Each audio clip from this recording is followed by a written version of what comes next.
liyaqina ikhwelo lokuthi kwenze ubulungiswa ecaleni lokudlwengulwa kukaCwecwe njengoba imikhankaso yenzeka ezweni lonke.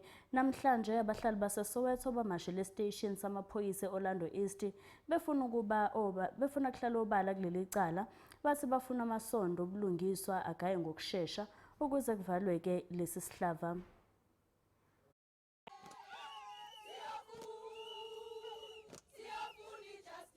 Bamashele esiteshini samaphoyisa se-Orlando East abahlali baseSoweto njengoba kuqhubeka iziteleka kwelakuleli befuna ubulungiswa ecaleni lokudlwengula kwentombazanyana eneminyaka eyisikhombisa yaseMatatiyela Eastern Cape. Labahlali bathi abanemengeze ngendlela uhulumeni aliphethe ngayo lolu daba. For now we see case ingayindawo because we want to see the culprits baphakathi ejele baseva isentence yabo.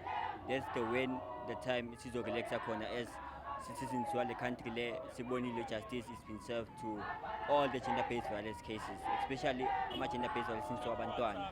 We want to see proper action being taken to them. We want the government angenelele anga-appoint only a minister, makangenelele declare this case as a matter of agency. I'm hoping to achieve ukuthi government islalele as abantu here in South Africa, and I'm encouraging all the workers to also participate in this.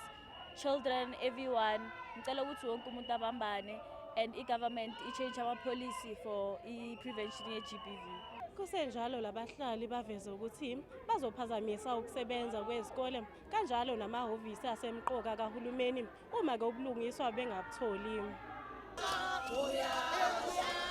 What we'll say to the government, this is the starter. There's the biggest march which will be done next week in national, and we are going to disturb the schools if government agaslale. And we are also prepared to disturb the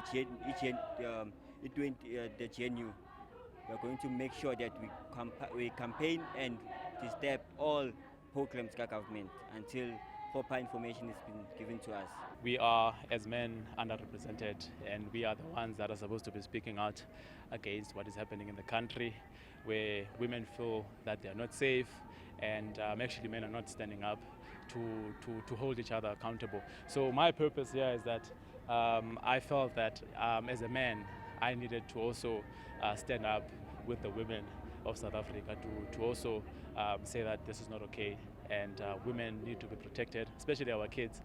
Kusenjalo ngqongqoshe wamaphoyisa kuleli uSenzo Mchunu ekhuluma ngeviki eledlule ngaleli cala waveza ukuthi basazoqhubeka nokwenza uphenyo yize bengatholanga lubofuzo lwabasolo abathathu okuyibona abagqamile kuleli cala. Esigabeni seSoweto TV, nginokulunga Mthembu ngiseOrlando East.